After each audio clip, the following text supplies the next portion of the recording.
안녕하십니까. 단국대학교 수태학과 21학번 신승호입니다. 저희는 지금 자유민주주의에 존폐가 걸린 중요한 시기에 서 있습니다. 윤석열 대통령은 그가 마주한 복잡한 정치적 상황 속에서 국민에게 진실을 알리고 나라를 지키기 위한 결단을 내렸습니다. 저희 역시 단국대학교 설립 이념 9.9 자주 자립을 계승하여 결단을 내리고 단국대학교 학우 여러분께 진실을 알리고자 이 자리에 섰습니다. 대한민국은 헌정사상 초유의 위기를 맞이하고 있습니다. 전과 사범이 당당히 거대 야당 대표직과 국회의원 배지를 달고 권력을 휘두르고 있으며 이를 바로잡고 법과 질서를 유지해야 할 정치권과 사법부가 오히려 나서서 방탄하며 정의를 무너뜨리고 있습니다. 이는 명백히 정당한 국가 운영을 방해하는 것이며 상권 분립이 작동하지 않고 있음을 보여줍니다. 거대 야당의 정치적 폐악질, 입법 독재, 무분별한 예상 삭감, 그리고 가짜뉴스와 언론 탄압은 단지 시작에 불과합니다. 부정선거 의혹과 국가 안보의 심각한 위기까지 이어지고 그 모든 것이 점차 우리나라를 향한 통제와 억압으로 다가오고 있습니다.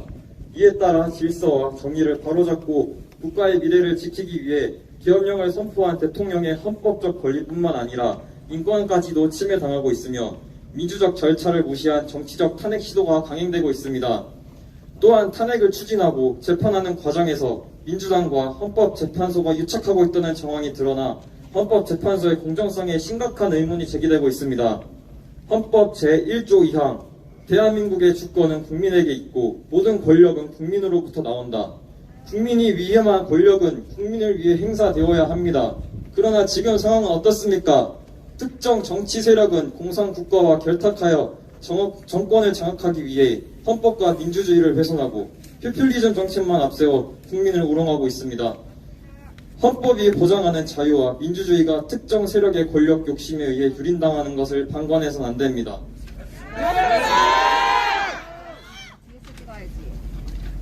여러분, 어쩌면 지금의 상황이 나와는 무관한 일처럼 느껴질 수 있습니다.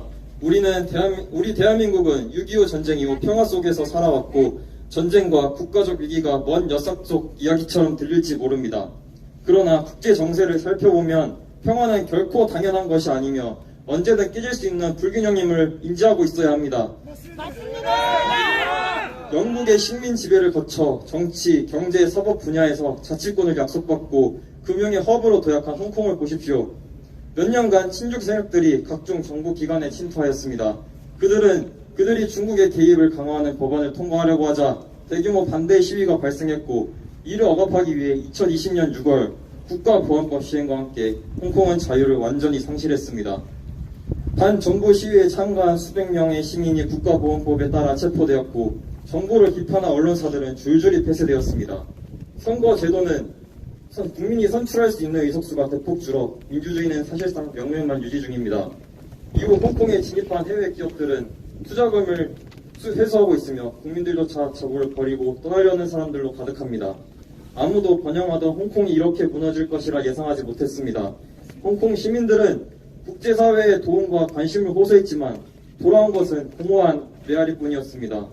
홍콩이 중국과의 역사적 이해관계와 지리적 인정성 때문에 국가 전복이 쉬웠던 것일 뿐 이런 일이 우리나라를 비롯한 다른 나라에 벌어지지 않으리란 보장이 어디 있습니까? 맞습니다! 경제력이 약한 국가들은 중국의 1대1로 정책에 막대한 채무에 덫에 빠지고 결국 중국 소나기에 놀아나고 있습니다. 군사적, 지정학적으로 유리한 위치에 있는 대한민국을 중국과 북한이 전복시키려는 시도가 없다고 어떻게 단정할 수 있겠습니까? 맞습니다! 단국대학교 학생회는 학생들의 다양한 목소리를 반영하기보다는 탄핵 찬성 의견만 내세운 채 이를 공식적으로 발표했습니다. 그 과정에서 학우들의 반대 의견과 우려는 전혀 고려되지 않았습니다. 민주주의 사회에서 의견을 나누는 것은 중요한 가치입니다. 그러나 학생의 이 같은 일방적인 행동은 우리 모두의 목소리가 중요하게 다뤄져야 한다는 기본적인 원칙을 무시한 처사입니다. 단국대학교 학생 여러분, 피와 살로 얻어낸 자유는 지키지 않으면 다 몇 년 만에 사라질 수 있습니다. 맞습니다. 지금 이번 기회를 놓치면 다시 피와 살을 내어주지 않는 한 독재 정권을 위시하여 서로 감시하며 모두가 불행한 전체주의를 목도하게 될 것입니다. 맞습니다. 우리는 우리는 선조들이 목숨 바쳐 지켜낸 자유를 물려받았습니다. 그렇다면 우리들의 후대에게도 건국 이래 가장 위대한 유산인 자유민주주의를 온전히 물려줄 책임이 있지 않습니까? 이승만 대통령께서는 이렇게 외쳤습니다. 분투하라, 싸워라. 우리가 피를 흘려야 자손만대의 자유기초를 회복할 것이다. 싸워라 나의 사랑하는 2300만 동포여. 그 내침은 과거만의 메아리가 아닙니다. 오늘날 우리에게 주어진 사명입니다. 그리하여 자유를 지키기 위해 희생하는 선조들의 호국 영령을 기리는 바 그들의 염원에 용기 내어 이 자리에 왔습니다. 잘했다! 이번 시국선언으로 여러분께 자유 대한민국이 직면한 문제들, 민주주의의 훼손, 부정선거, 국가안보 위협, 그리고 외부로부터 하이브리드 전쟁까지 이 모든 것들에 대해서 언론이 알려주지 않는 진실을 낱낱이 밝혀보겠습니다. 이에 따라 우리는 특정 정치 세력의 불법적이고 반민주적인 시도를 규탄하며 자유 대한민국의 법치와 질서를 지키기 위해 다음과 같은 이유로 윤석열 대통령 탄핵을 반대하는 바입니다. 먼저 국가 비상사태의 이유 5가지 중 탄핵 남용, 부분별한 예산 삭감, 입법 독주 3가지에 대해 다뤄주실 허성범 하고입니다. 큰 박수 부탁드립니다.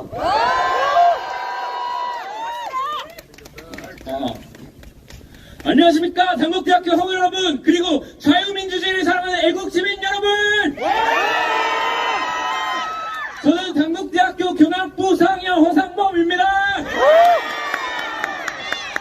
여러분, 현재 상황은 국가 비상사태가 맞습니다. 지금부터 제가 그 이유를 3가지 설명해 보겠습니다. 국가 비상사태의 이유 첫 번째, 탄핵 남용으로 인한 행정 공백입니다. 여러분, 개헌 전 상황을 돌아보십시오. 2022년 5월 10일 윤석열 대통령께서 취임하신 후로 민주당이 민생이 아니라 얼마나 많은 정쟁에 국가적 자원을 소모했는지 아십니까? 발의된 법안 중 단 10%만 통과되었으며 그마저도 민생 관련 법안은 거의 처리되지 않았는데다 윤석열 정부 출범 이후 민주당은 무려 29차례 탄핵을 발의하며 국정을 마비시켰습니다. 특히 개헌 선포 전 22건, 개헌 후 단 22일 만에 7건을 탄핵을 추가 발의했습니다. 물론 탄핵 소추권은 대통령의 개헌권과 같이 국회의 정당한 권한입니다. 그러나 탄핵 소추는 헌법과 법률을 중대하게 위반한 경우에만 행사되어야 하지 단순한 정치적 공격 수단으로 변질되어서는 안 됩니다. 민주당은 탄핵을 전략적 도구로 사용하여 행정부를 과도하게 흔들고 정부 조직이 정상적으로 운영될 수 없도록 국정 공백을 초래했습니다. 행안부 장관, 방통위원장, 서울중앙지검장, 차장검사, 부장검사, 법무부 장관, 경찰청장, 대통령, 국무총리까지 이 모든 직책이 탄핵 대상으로 거론되는 형식은 그야말로 경악스러울 지경입니다. 그 중에서도 특히 민주당이 탄핵권을 정치적 목적에 따라 무분별하게 남용한 대표적인 사례 4가지를 말씀드려보겠습니다. 첫째, 이상민 행정안전부 장관 탄핵은 법적 근거가 부족한 상태에서 이루어졌습니다. 민주당은 이태원 참사에 대한 책임을 정부에 전가하고자 했으나 헌법재판소조차 이를 인정하지 않아 결국 기각되었습니다. 이로 인해 행안부 장관은 167일 동안 직무정지 상태로 업무를 수행할 수 없었습니다. 둘째, 29건 중 14건에 해당하는 검사 탄핵은 민주당이 검찰의 독립성을 훼손하려는 의도를 노골적으로 드러낸 사례입니다.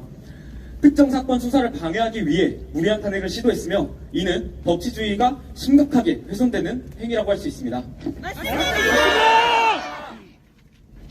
셋째, 방통위원장 연쇄 탄핵은 민주당이 언론을 장악하려는 의도를 노골적으로 드러낸 사례입니다. 특히 이진숙 방통위원장의 경우 취임한 지 불과 하루 만에 탄핵소추가 발의되었습니다. 이는 방통위의 정상적인 직무 수행을 방해하고 민주당 본인들에게 유리한 미디어 환경을 조성하기 위한 탄핵으로밖에 보이지 않습니다. 그렇지 않습니까? 맞습니다. 넷째, 감사원장 최대 탄핵은 감사원이 민주당의 입맛에 맞지 않는 감사를 진행했다는 이유로 이루어졌습니다. 이는 국가기관의 독립성을 보장해야 할 헌법 정신에 정면으로 위배되며 민주당이 권력을 유지하기 위해 국가 시스템을 무너뜨리려 했음을 보여줍니다. 맞습니다. 여러분, 국가 안보와 치안을 책임지는 핵심 기관들을 무력화시키고 대한민국을 마비시킨 자들이 누굽니까? 민주당! 입법부가 상권 분립을 무너뜨리고 다른 헌법기관 위에 군림하는 것이 과연 민주주의입니까? 아닙니다. 입시 비리를 저질러 전국민적 분노를 사고 법원에서 유죄 판결을 받은 조국조차 법무부 장관직을 탄핵당하지 아니하였습니다. 이들의 탄핵 남발은 자유민주주의 국가라면 도저히 볼 수 없는 그야말로 민주주의 학살극이라고 할 수 있습니다. 맞습니다.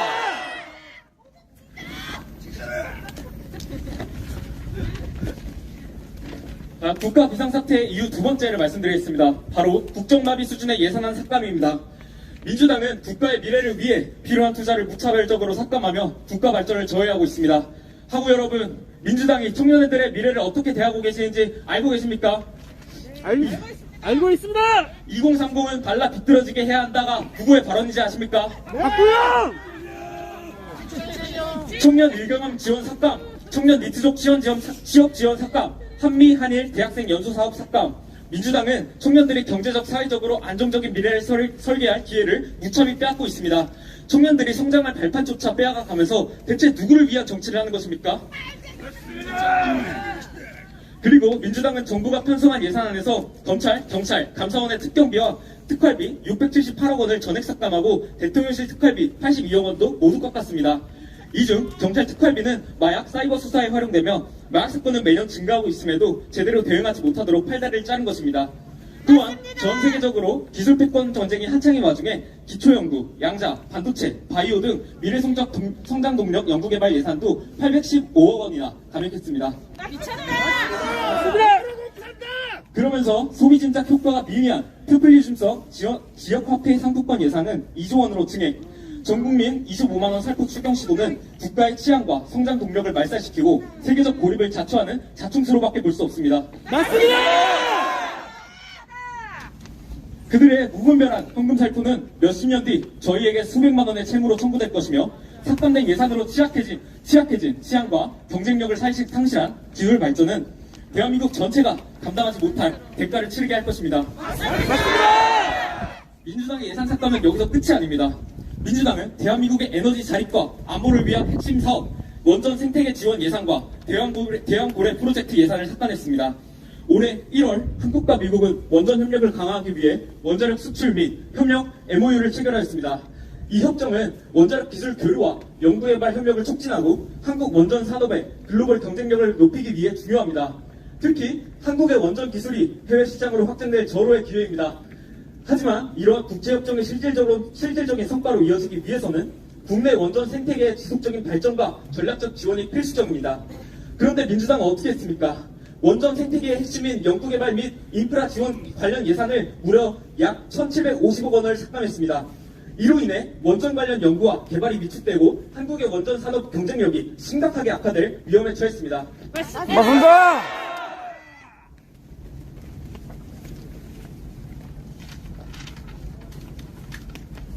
여러분, 에너지 산업을 단순히 전력 생산의 문제로만 봐서는 안 됩니다. 이것은 국가의 경제와 안보, 나아가 미래를 지키는 핵심적인 산업입니다. 민주당은 원전과 동해심해 가스전 개발을 위한 예산을 삭감하여 우리나라의 에너지 자립과 경제력을 저하시켰습니다. 국가의 미래를 위해 반드시 필요한 투자를 못하도록 막은 것이 과연 옳은 결정입니까? 아닙니다. 에너지 산업에 대한 투자는 단기적인 이익을 넘어서 우리가 살아가는 국가의 경쟁력을 키우는 일 아닙니까? 맞습니다. 네, 제가 이제 세 번째 국가의 비상사태의 이유를 말씀드리겠습니다. 바로 민주당의 자유민주주의에 반하는 입법 폭지입니다. 최근에 이제 국회 입법예고에 들어가서 입법 반대를 해보신 분들이라면 알 것입니다. 매우 쓸데없는 법안들이 무더기로 발의되고 있습니다. 민주당은 국가보안법이 표현의 자유와 인권을 침해한다는 이유로 여러 차례 폐지 또는 개정을 시도하였습니다. 국가보안법은 6.25 남침 이후 적당통일의 야욕을 버리지 않은 북한군과의 군사적 대치 상황에서 자유민주주의를 지키기 위한 핵심 법률입니다. 하지만 민주당은 과거부터 인권과 표현의 자유를 침해한다며 국보법 개정, 폐지를 주장해왔습니다.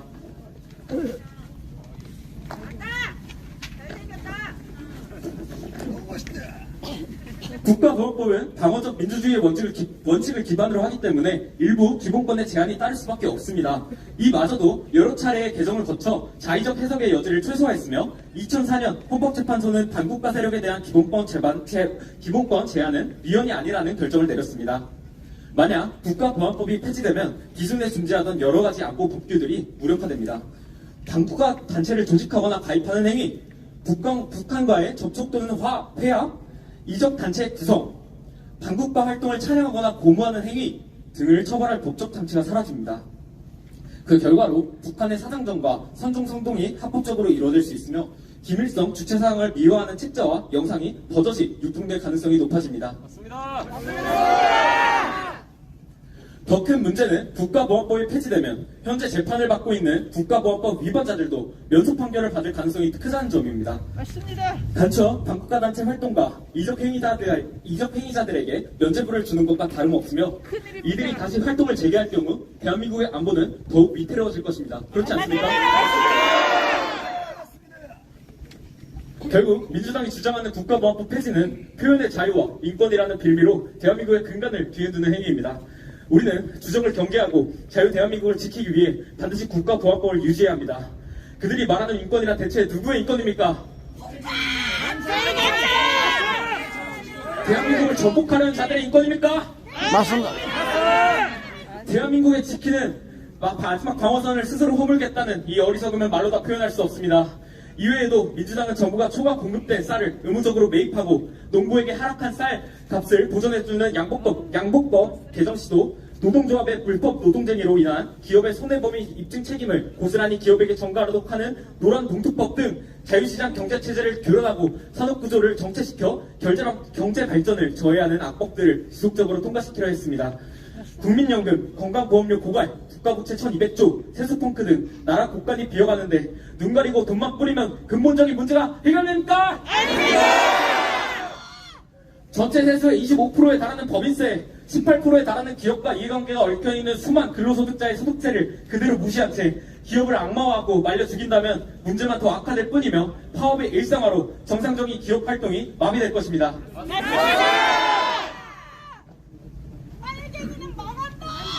기업들은 채용을 축소할 것이며 이에 대한 피해는 고스란히 저희가 감당해야 합니다. 복지는 세금을 수반하며 납세 주체는 기업과 국민입니다. 근로소득세는 근로자로부터 나오며 근로자를 고용하는 주체는 기업입니다. 국가가 나서서 이들을 이간질한다면 노사 간의 권력 불균형은 반드시 부작용으로 돌아올 것입니다. 가장 결정적인 부분입니다. 2018년 2월 1일 민주당은 자유민주주의에서 자유를 제거하는 반헌법적 개헌안을 추진했습니다. 자유는 헌법에서 22번이나 등장하고 자유민주적 기본 질서와 근간임을 적시하고 있습니다. 민주당 소속 의원 중 무려 40%가 자유라는 단어를 제거하는 데 동조해왔습니다.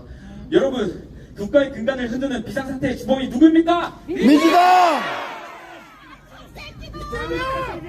한국 여러분, 중국에게 나라를 빼앗기고 자유를 잃어버린 홍콩을 보면서 대한민국의 미래를 상상해 보십시오. 그리고 선조들이 피땀 흘려 쟁취한 자유민주주의와 눈부신 경제발전을 일궈낸 대한민국을 바라보십시오. 탄핵이 인용된다면 자유는 더 이상 우리의 것이 아닙니다. 이제부터 제 얘기를 조금만 해보겠습니다. 여러분은 이러한 대한민국의 현실에 대해 알고 계셨습니까? 네.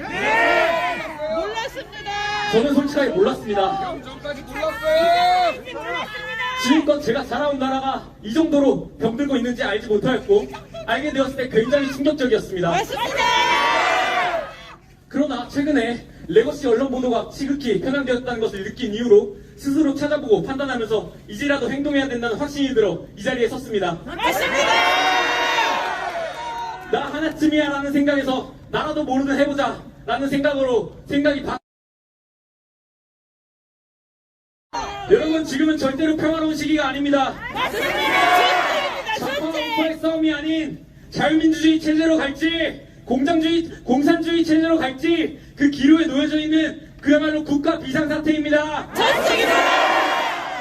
자유민주주의 체제 지키기 위한 결단을 내린 대통령을 이제 우리 손으로 지킬 때입니다. 구호 한번 제창하고 마무리하겠습니다. 끝부분만 따라해주시면 감사하겠습니다. 당국인들이 함께하자! 당국인들이 함께하자! 대학생들이여 일어나자! 대학생들이여 일어나자! 자유민주주의 지켜내자! 자유민주주의 지켜내자! 감사합니다. 잘했다, 최고다, 최고! 잘했다, 최고다, 최고! 잘했다! 네, 감사합니다. 다음은 국가 비상사태 이후 선관위 그리고 하이브리드 존과 관련해 연설해 주실 김수영 학우분입니다. 큰 박수 부탁드립니다.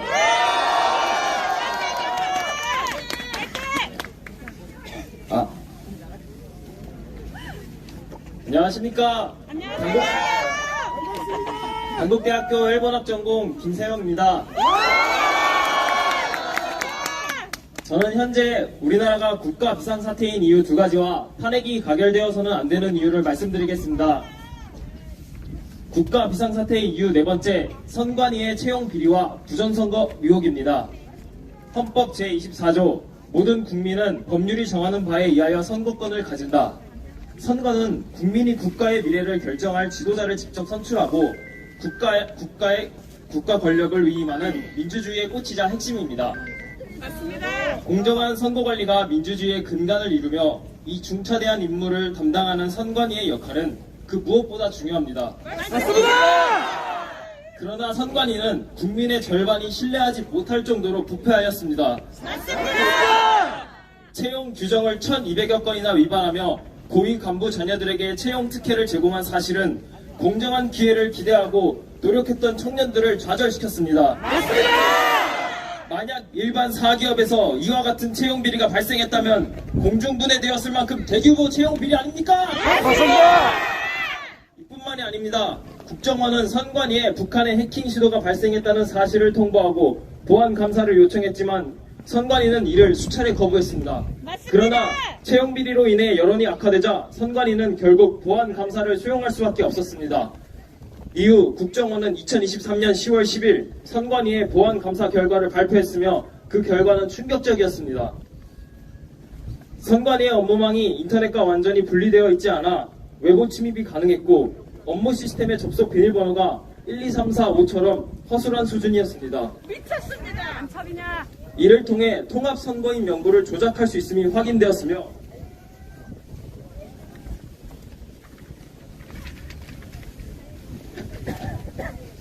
해커가 청인과 서명을 탈취한 후 사전투표 용지를 무단으로 인쇄할 수 있는 보안 허점도 드러났습니다. 맞습니다. 뿐만 아니라 전자개표기에서 무선 통신이 가능한 부품이 발견되기도 했습니다. 이 정도면 부정선거 의혹이 제기되는 것이 당연하지 않습니까? 또한 재검표 과정에서 반듯하게 접히지 않은 투표지, 도장이 뭉개진 투표지, 배춧잎 투표지, 일장기 투표지, 본드가 칠해진 투표지 등 이상한 투표지가 대량으로 발견되었습니다. 1000장 이상이 발견되었음에도 불구하고 이는 재검표 이전에 투표 관리인에 의해 특이사항으로조차 분류되지 않았습니다. 그러나 선관위는 접히지 않은 투표 용지에 대해 원상 복원 기능이 있는 종이라는 납득하기 어려운 주장으로 의혹을 부인하였습니다. 만약 그렇게 당당하다면 왜 선관위는 해당 해명 영상을 삭제했습니까?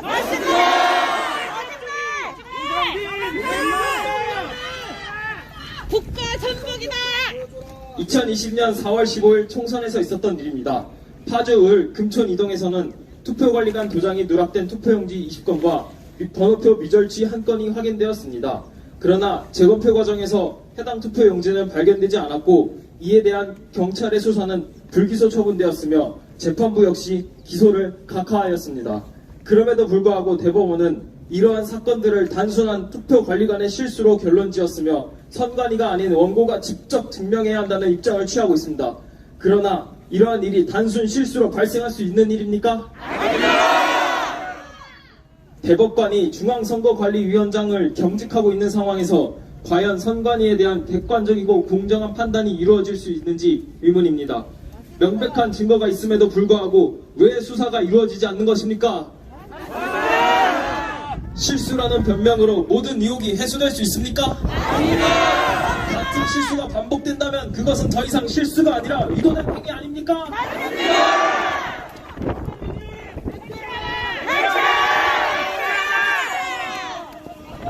사전투표 없애라.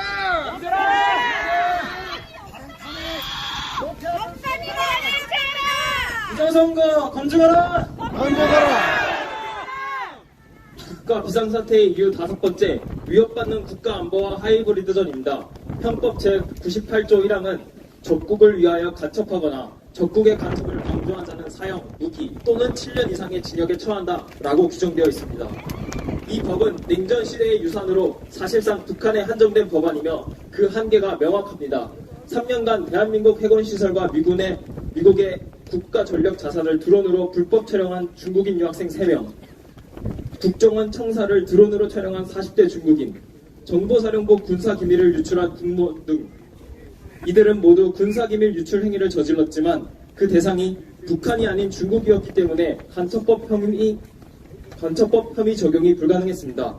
따라서 동맹국이나 기타 국가, 단체에 의한 간첩 행위는 사실상 처벌이 불가능한 상황입니다.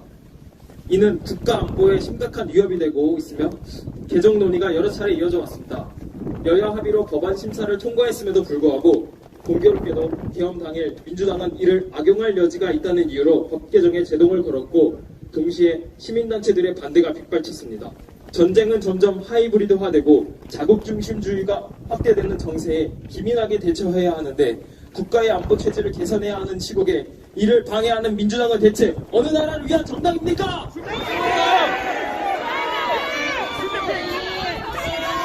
한국 것이죠. 대한민국 노동자의 권리를 대변하는 민주노총의 간부급 간첩수사 및 중형선거로 밝혀진 지령문 중 일부 내용입니다. 청와대 등 주요 통치기관들에 대한 송전망 체계 자료를 입수하여 이를 마비시키기 위한 준비사업을 추진하라. 화성, 평택 지역 군사기지, 화력발전소, LNG 저장시설, 항만 등 관련 비밀 자료를 수집하여 유사시에 대비하라. 방사능 오염수 방류 문제를 걸고 반일 민심을 부추겨 일본 것들을 극도로 자극하는 한편 집권 세력을 압박해 이남 당국과 일본 사이의 대립과 갈등을 되돌릴 수 없는 지경으로 몰아넣도록 조치하라. 한미동맹은 전쟁동맹, 평화파괴본 윤석열을 탄핵하자, 남북합의 이행 등의 구호를 들고 용산 대통령실과 전부청사, 윤석열 자택 주변에서 도로 차단, 포위행진, 연자 시위들을 지속적으로 조직 전개하라. 이태원 참사를 세월호 사건처럼 각계각층의 분노 분출 계기로 만들 것, 촛불 시위, 추도문 등 다양한 항의 투쟁에 집중하라. 우리 청년들 내놔. 민주노총은 간첩단이다. 이 모든 것들이 최근 몇 년간 그대로 재현되었습니다. 마치 전복되기 전에 홍콩을 보는 것 같습니다. 여러분, 총칼이 난무하고 유혈 사태가 일어나는 것만이 전시 상황이 아닙니다. 국가 전복을 획책하는 거대 조직이 지령문을 실현하며 그들의 수장이 간첩이 수감된 지금의 현실이 어떻게 전시 상황이 아닙니까? 국가 비상사태가 맞지 않습니까? 위와 같은 이유로 저희는 대한민국을 국가 비상사태라 규정할 수밖에 없으며 국가 비상사태가 되도록 일조한 민주당과 시민단체를 강력 규탄합니다.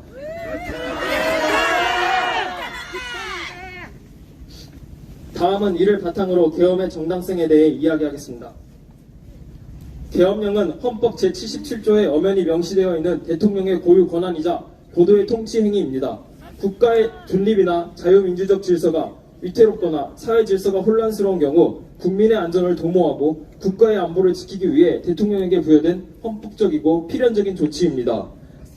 계엄령은 헌법이 보장하는 국가 수호의 최후 보루이자 국가의 위기 상황에서 국민을 보호하기 위한 정당한 권한 행사입니다. 헌법 제77조 제1항에 전시, 사변 또는 이에 준하는 국가 비상사태에서 계엄을 선포할 수 있다고 규정하고 있습니다. 여기서 이에 준하는 이라는 표현은 반드시 전쟁 상황이 아니더라도 헌정 질서가 심각한 위기에 처해 있는 경우 계엄을 선포할 수 있음을 의미합니다. 즉 국가 안보나 자유민주주의의 근간이 흔들리는 상황이라면 대통령의 헌법적 권한을 행사하여 질서를 회복할 수 있는 것입니다. 일각에서는 전시, 사변, 이 사변에 준하는 국가 비상사태가 아니었으며 공공의 안녕 질서를 유지할 필요가 없는 상황이었으므로 계엄은 불필요한 조치였다고 주장합니다. 여러분, 대한민국이 현재 국가 비상사태가 아닙니까? 지금의 현실이 과연 평시입니까? 민주당이 내란당이다. 내란당이다.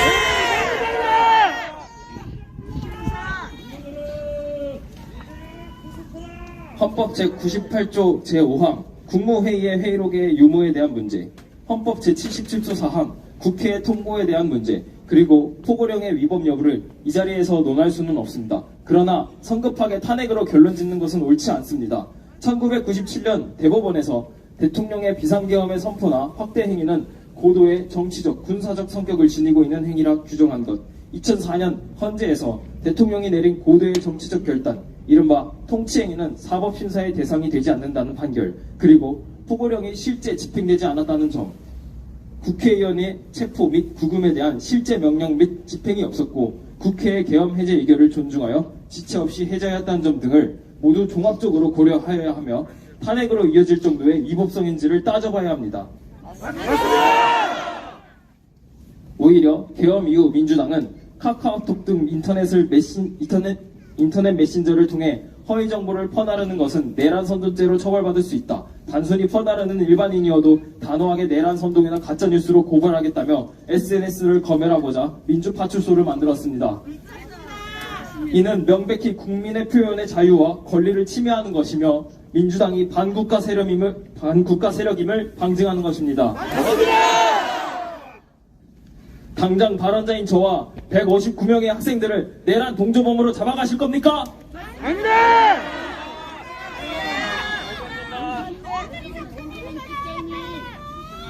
따라서 현재 대한민국은 헌법이 규정한 국가 비상사태에 해당하는 충분한 요건을 갖추고 있으며 대통령의 계엄 선포는 공공의 안녕과 질서 유지를 위한 불가피한 조치였습니다. 과정상의 절차적 하자가 있을 수는 있습니다. 그렇다 한들 현 국가 상황에 빗대어 보면 조각사유가 되지 않을 수 없습니다. 대통령으로부터 진보 주요 인사와 의원을 체포하고 국회의 계엄해제 의결을 방해하라는 명령을 하달받았다는 등 주요 증인들의 진술이 있었으나 증인들의 진술이 지속적으로 번복되어 더 이상 신뢰성이 없습니다.